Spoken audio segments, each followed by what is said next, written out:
Good afternoon. I think let me acknowledge our leaders up front. I think our nominee for the PM's post, Peter Ikbatas, and my other colleague leaders.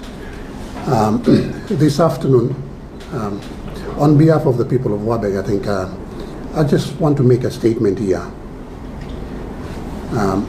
Politics is all about making promises in an uncertain environment.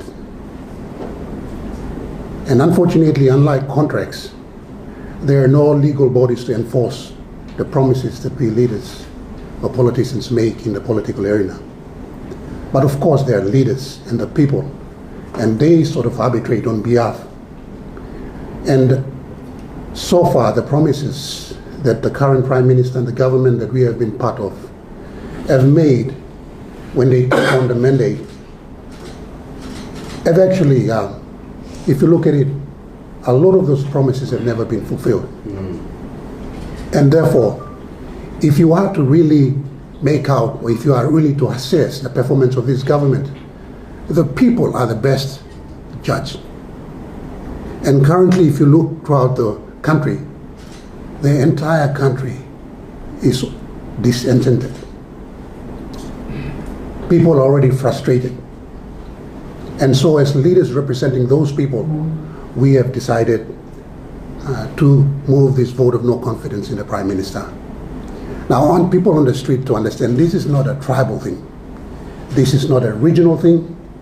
This is a national agenda being addressed by the good leaders in the opposition.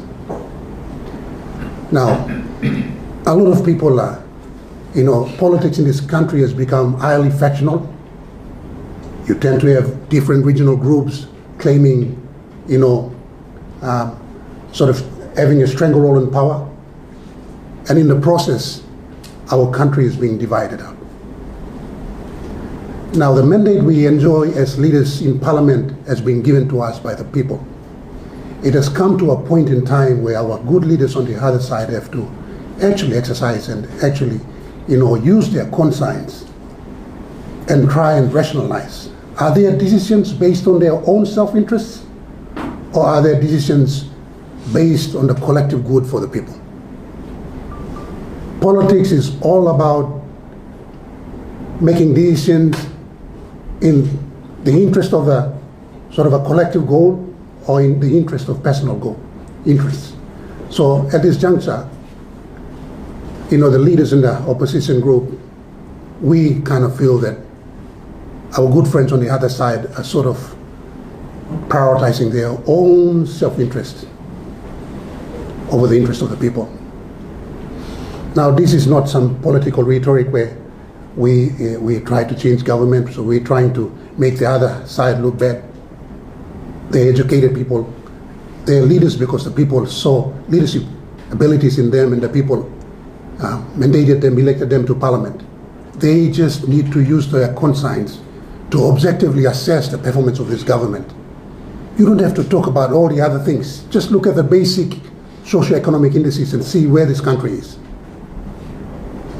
If you look at the health indices, if you look at the educational indices, if you look at how the economy is actually trading at the current moment, the country is actually at the crossroads now. If we don't take a decisive action and if we don't act, if we don't change the status quo, the future looks quite bleak for this country. That is the reason why we on this side decided to put in the vote of no confidence in the Prime Minister, because that is what all democracies do. When you start to lose the trust of the people and cling onto the mandate as if it's your personal inheritance, that's when tyranny begins in any country. And what we see is a government that's actually sort of scavenged the entire systems, infiltrated the systems.